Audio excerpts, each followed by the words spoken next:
cracking, everybody? Welcome back to the channel. New video. Yesterday I was watching a video. Video popped up on my feed, and I can't say I was surprised whatsoever. So the other day, OG Gumby from Hoover, right? He did a video. He did an interview, and in that interview, he disrespected Mexicans. They're the enemy, and said the worst slurs you can towards Mexicans. And not surprisingly, because I'm not going to rehash that. That is what it is. Not surprisingly, he then shows up on No Jumper. Some people are saying that he has a job at No Jumper now. For me, again, that is not surprising, because if anyone can get the attention of people, of a good number of people for disrespecting the raza, Adam will hire you. That's a fact. He would love to hire somebody like that. And before I go any further, I want to say again, I want to reiterate, I was pretty shocked that somebody from Hoover would disrespect the raza when, one of the biggest barrios out there has a clique, the Hoover Locals, and got along well with the Hoovers. And other than one altercation I got into with a Hoover, Damian Porter, who has a channel, actually it was his video I saw yesterday that brought this video to mind. An altercation me and him had over 30 years ago. Before that, we were cool. There was an altercation, and after that, we were cool. I've never, ever had a problem with any Hoovers.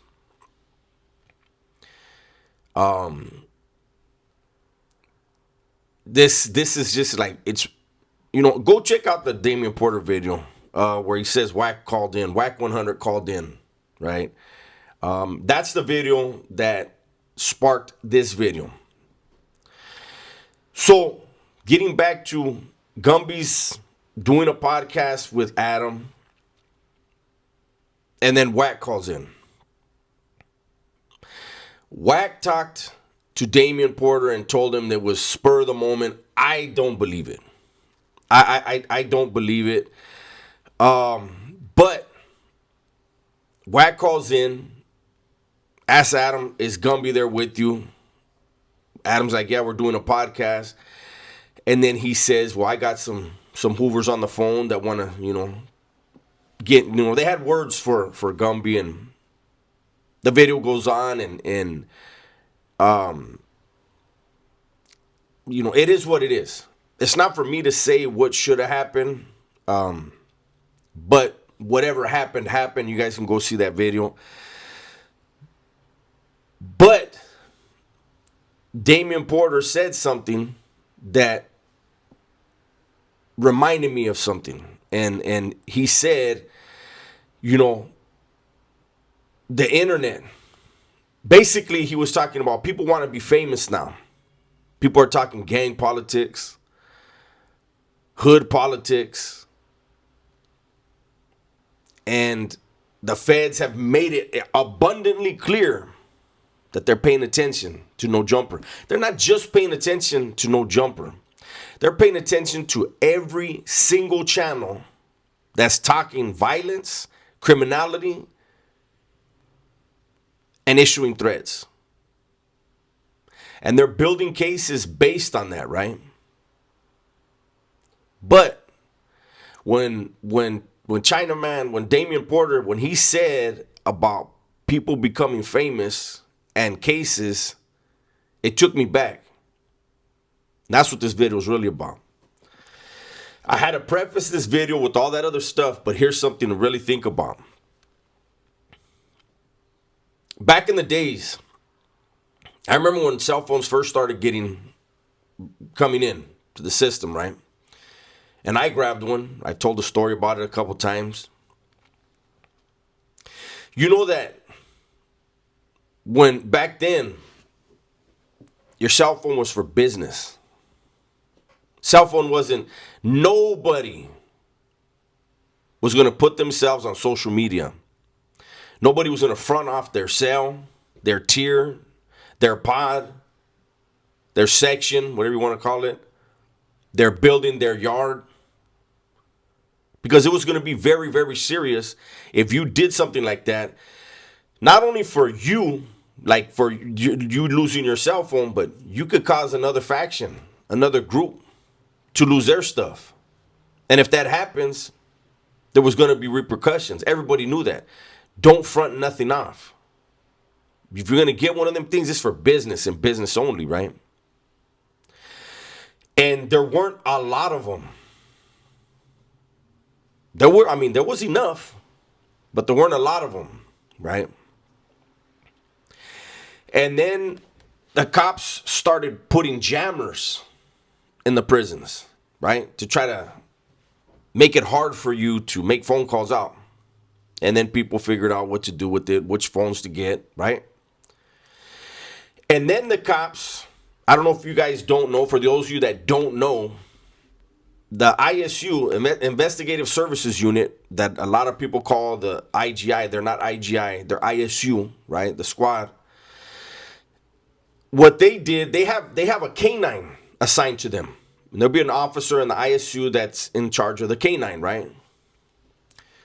So they got dogs that were trained to be able to smell the battery in a cell phone.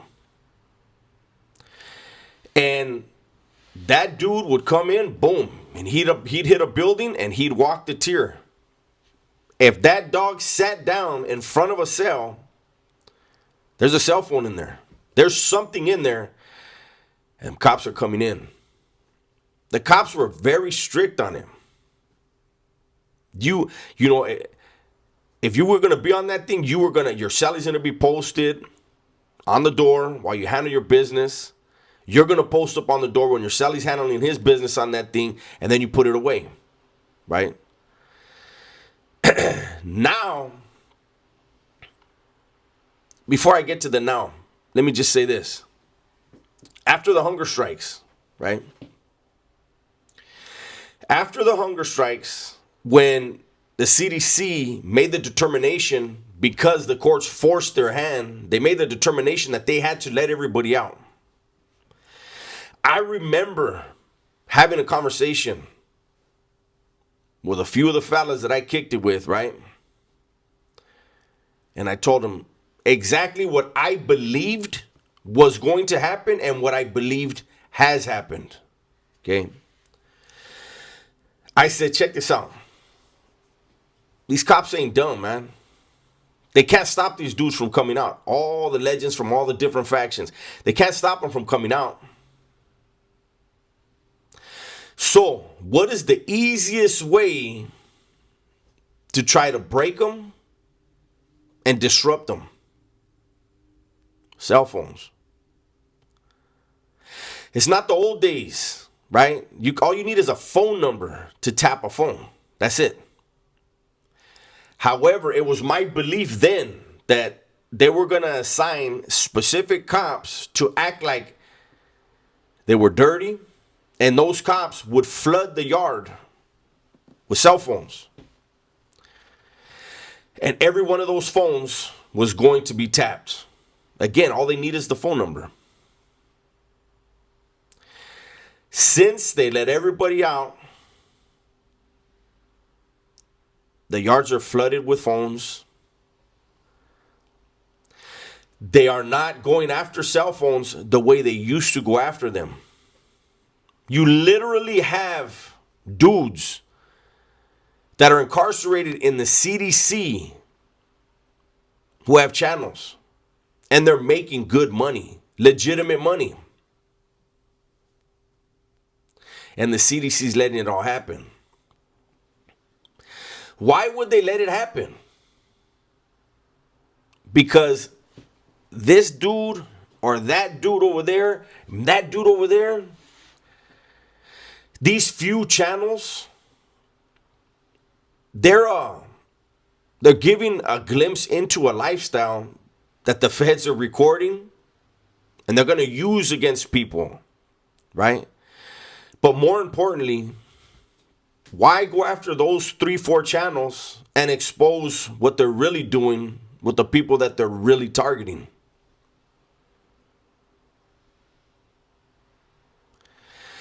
I mean, to me, it's abundantly clear. And, you know, the old dinosaur days, the way we used to communicate back in the days was untraceable. Cops couldn't figure out anything. Imagine that. Technology is taking people down. There will be RICOs. There will be indictments. And it will pull in people off the streets. The guy's doing time. What you gonna do? I used to tell the cops when they used to try to threaten me with, oh, we'll validate you, right? And I used to tell them back, what are you telling me? You're gonna move me from one cell to another? Because that's what I'm hearing. You're just gonna move me from one prison to another prison, one cell to another cell. I'm doing all day. The fuck out of here with your threats.